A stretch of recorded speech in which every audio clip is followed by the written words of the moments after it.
This is He Knows His Sport, bringing you that heat and that fire. All right, it's pre-fight for Keith Thurman versus Josesito Lopez. You know, shout outs to Woostar TV. I got to give him credit for, for clowning Keith Thurman, putting him out there, man. I was watching this man's vid yesterday, man. I just couldn't stop rolling. Sorry, man, but that's my boy. I had to give him some props on this vid. But Keith Thurman, man. If you guys haven't had a chance, y'all need to go watch this man's video because this thing is hilarious. The way he got Keith Thurman just playing the flute to Titanic and just dancing all over the place. I'm sorry, man. I can't stop laughing, man. But everything that was said in that video is true, man. Keith Thurman, this guy, he's a buster, man. Real talk. He just wants to take cats like Josesito Lopez, who I've said is a bona fide journeyman. That's what that cat is, man, at his best.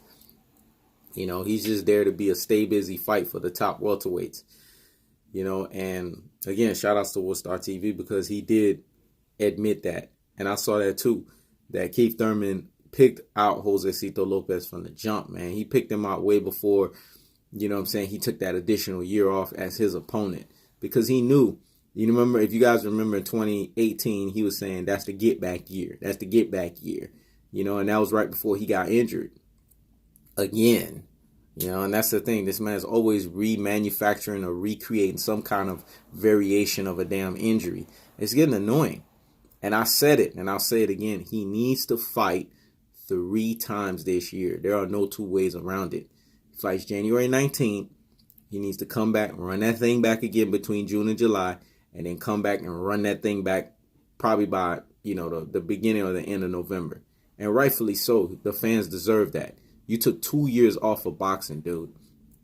And when you want to sit here and say that, this is not Mickey D's, people can't have it their way. I think I was going back and forth intellectually with somebody on one of the subs on my page on that. And I was telling him, man, look, bottom line is this man owes it to the boxing fans. Because when it's all said and done, these fans are who make you. And they also can be the ones who break you. Your stardom, your whole gimmick of you better not duck me, son, and all of this other stuff that people liked about you because you were braggadocious. You ran your mouth and you were, at that time, you were the true one time. You was taking all comers. And you was dissing Floyd Mayweather for picking and choosing fights, at the time that he picked and choose fights. But yet you doing the same thing now. You've been doing that for the last few years.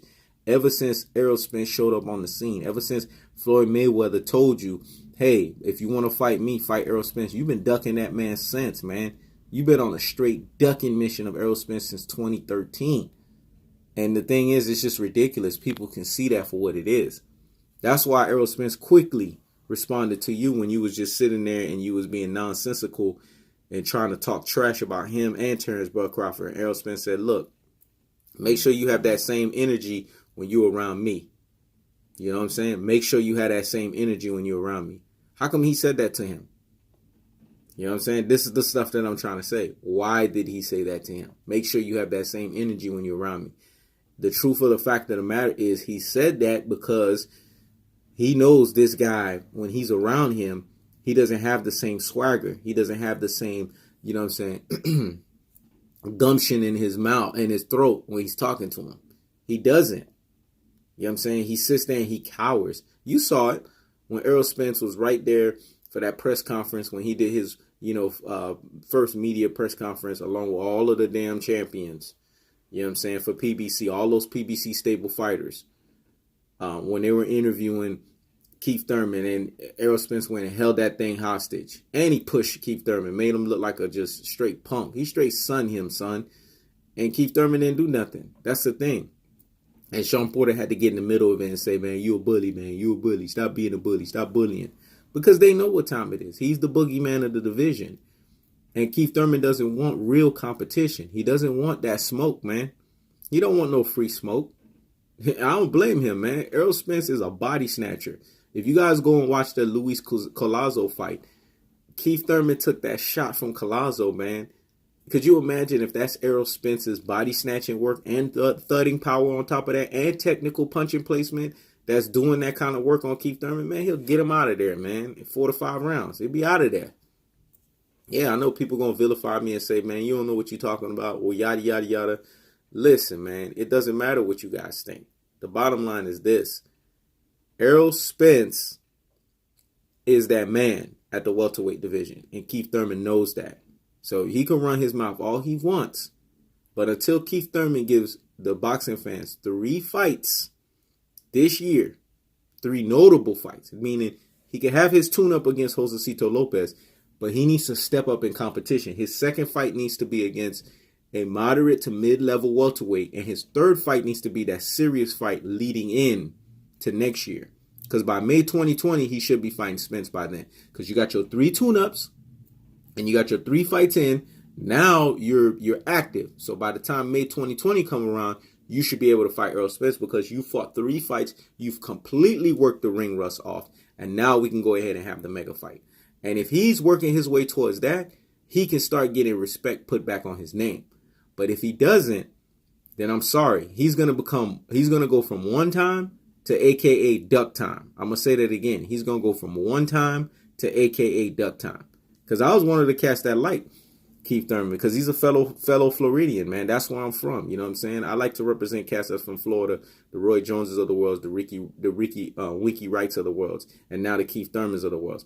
I respect cats that's from there. You know what I'm saying? Because there's a lot of boxing champions that have come out of there. Luis Ortiz, you know. There's a lot of cats, and the list can go on and on. I can mention cats that have come out of there. Rigondeaux, always in Florida. You know what I'm saying? I could mention cats that's been in Florida that are known in boxing, both in the past, present, and in the future.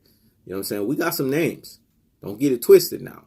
But the truth of the fact of the matter is Keith Thurman is not representing St. Petersburg, Florida. For all y'all that don't know what St. Pete is, I have to spell it out for you. He's not representing, man, that Tampa Bay area. You know what I'm saying? He's just being a Rudy Poo and a Plum at the highest level. And he needs to pump the brakes and stop the presses with this nonsense. And he needs to go in there, make quick work of Josesito Lopez, because that guy does not belong in the ring with him.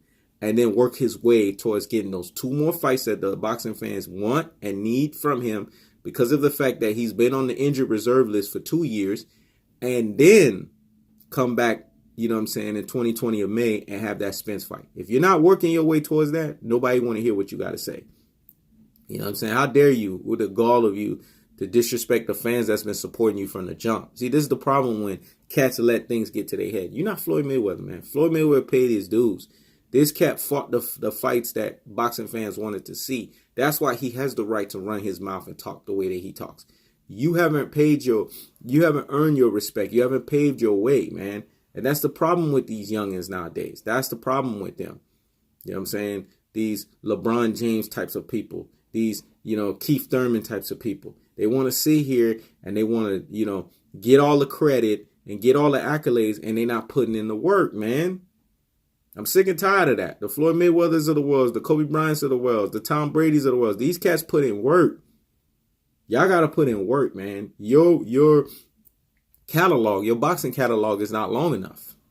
I'm sorry. You don't have that right. You haven't earned that right. And when you've been on the injured reserve list, you can't hold the title as the best welterweight. That belongs to Errol Spence, because Errol Spence been putting in that work. And that belongs to Terrence Bud Crawford, because Terrence Bud Crawford been putting in that work. I have him as a close number 2, a very, very close number 2, because to me, he's the other dog on the other side of that street. And until you face one of those guys, man, you will be considered the joke of the boxing community and the joke of the boxers. I'm going to say that again. Until you face one of those guys, you will be the joke of the boxing community and the joke of those boxers. But come tonight, I'm expecting this fight between you and Josesito Lopez to be a close split decision fight. I think Josesito Lopez is hungry. I think he's tired of being labeled as the bona fide journeyman, even though he's flat-footed and even though, he has no head movement, and even though, he has that typical, Spanish style of boxing where he just comes forward and just tries to throw punches and throw punches with power to try to knock you out. That's his style. That's what he knows. But I feel that style is going to be effective against Keith Thurman because Keith Thurman has to work the ring rust off. We're not going to see the real Keith Thurman after the 8th or 9th round. You guys comment below. Let me know what you guys think. Make sure to hit that thumbs up. You know what I'm saying? Make sure to subscribe to this page. Make sure you like and you share this video with others. This is He Knows His Sport. Checking out.